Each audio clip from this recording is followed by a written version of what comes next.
Hello, bonsoir, c'est Mary, je suis coach en développement personnel, coach de vie. Je viens une fois devant vous avec cette nouvelle vidéo pour vous parler de certains thèmes qui m'ont été mis à cœur, qui sont des tueuses de destinée, qui sont la culpabilité, la comparaison, la jalousie, la dépendance affective, la honte. Je vais parler de ces différents thèmes et aujourd'hui, je vais parler de la comparaison. La comparaison est un poison pour l'avancement de ta destinée. Pourquoi je dis ça? Parce qu'on a remarqué certaines personnes qui se comparent, en fait, elles arrêtent de regarder vers leur destinée. Elles se penchent plutôt sur ce que les autres font.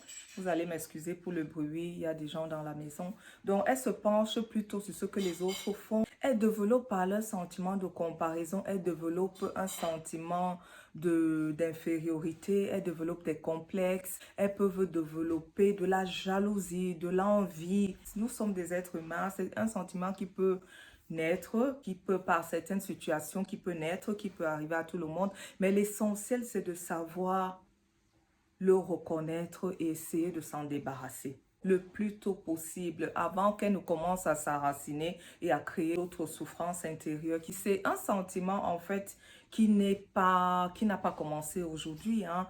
On le voit aussi dans la Bible, dans Jean 21, verset 21. Je vais paraphraser. Les disciples étaient tous ensemble et Jésus avait donc donné la mission de Pierre, à savoir, va paître mes agneaux ou mon troupeau. Il a posé la question, qu'est-ce qu'il en est de l'autre? Il parlait de Jean et Jésus de lui dit, toi fais ce que je te demande. Pourquoi tu t'intéresses à ce que je vais faire de lui?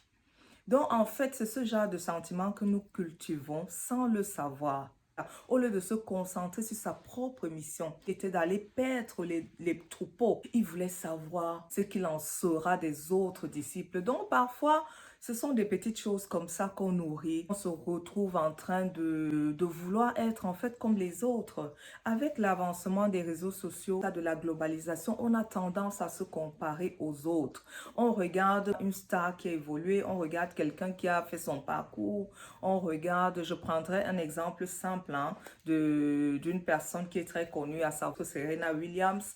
Tu vois, elle est sortie championne et tout. Tu veux aussi sortir championne, mais tu ne connais pas ses expériences, tu ne connais pas ses défis, tu ne connais pas son parcours, tu ne connais pas de là où elle est passée pour arriver à ce niveau. Tu ne connais pas ses nuits blanches, ses coachings répétés.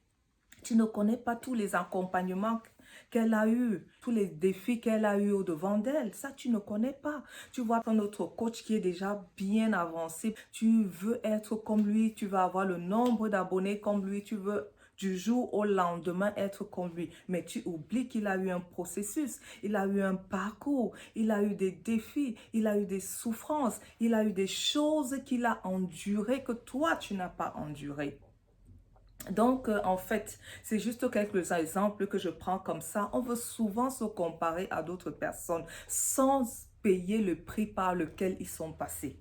Je prendrai aussi un exemple dans le corps du Christ, hein. Tu vois quelqu'un qui fait ses miracles, tu vois quelqu'un qui a ses dons et tout, mais tu ne connais pas ses nuits de veille, tu ne connais pas sa communion avec Dieu, tu ne connais pas par quoi elle est passée, tu ne connais pas son appel, tu ne connais pas ses capacités, les dons et les talents qu'elle a eus en fait.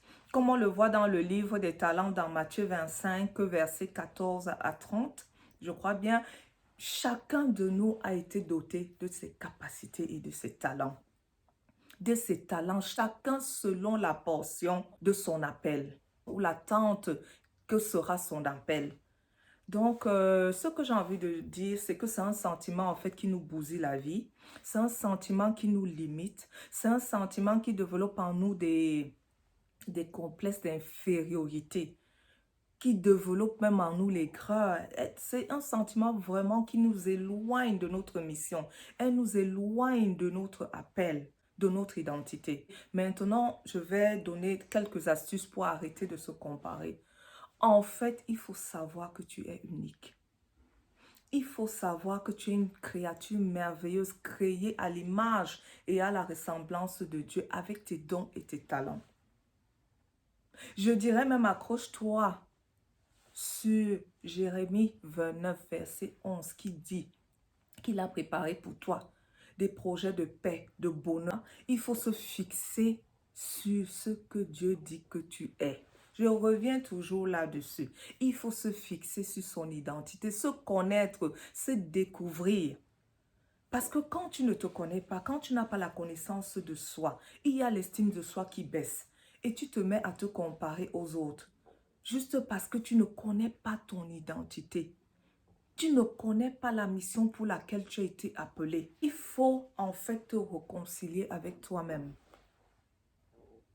Et te réconcilier avec toi-même, c'est connaître ton identité, connaître qui tu es. Essayer de découvrir la mission pour laquelle tu as été créé. C'est de découvrir tes talents, découvrir ta capacité et essayer de les développer. En fait, ce qu'il faut faire, c'est de s'inspirer des autres. Essayer de voir ce qui dégage. S'inspirer de toutefois sans les copier. Parce que vous n'avez pas les mêmes attentes, vous n'avez pas les mêmes besoins, vous n'avez pas eu les mêmes blessures. Tu peux te cultiver, tu peux commencer à t'instruire, à lire, tu peux te rapprocher de certaines personnes et apprendre certaines choses. Développer la confiance en soi, avoir l'amour de soi, avoir l'estime de soi, développer l'image de soi, tout ça en étant aligné à ses talents, à ses capacités. C'est ce qui va déclencher en vous ce sentiment, ah, moi aussi je peux. Et vous serez donc concentré à ce que vous avez à faire. Vous serez concentré dans votre sphère d'influence. Vous serez concentré à ce que Dieu vous appelle de faire. Quand nous restons dans ce sentiment-là de comparaison, on développe de la jalousie, on est déprimé et si on s'amuse même, on va aller jusqu'à la dépression. Ça va ajouter qu'on soit limité, qu'on soit découragé, ça va mettre de la procrastination dans nous et même si tu ne le peux pas, apprends à te redécouvrir. Quand je parle de ça, les gens se disent qu'est-ce que ça signifie? Apprendre à se redécouvrir, c'est apprendre à connaître son identité. Apprendre à connaître ses passions, ses talents, ses capacités, ce qui a été enfoui en toi avant même que tu ne sois né. Te redécouvrir d'une autre façon, être la meilleure version de toi. Être la meilleure version de toi. Quand tu auras fait toutes ces choses-là, tu verras que tu vas te contenter de ton couloir. Tu vas savoir apprécier les autres. Tu vas savoir les apprécier, tu vas savoir les encourager, tu vas savoir les booster, les accompagner parce que tu sais que toi, tu es unique. Tous les exploits des autres, tu vas te dire oui, peut-être que je suis encore à ma saison d'apprentissage, peut-être que je suis encore dans mon processus, mais ce qui est sûr, c'est que Dieu a un plan pour moi. Ce qui est sûr, c'est que j'ai une destinée comme tout le reste. Donc, mes chers amis, je viens encourager tout le monde à essayer de bannir ce sentiment-là. Même s'il revient, essayez de toujours se rappeler pourquoi vous êtes sur Terre. Quelle est votre identité? Quels sont vos talents? Quelles sont vos passions?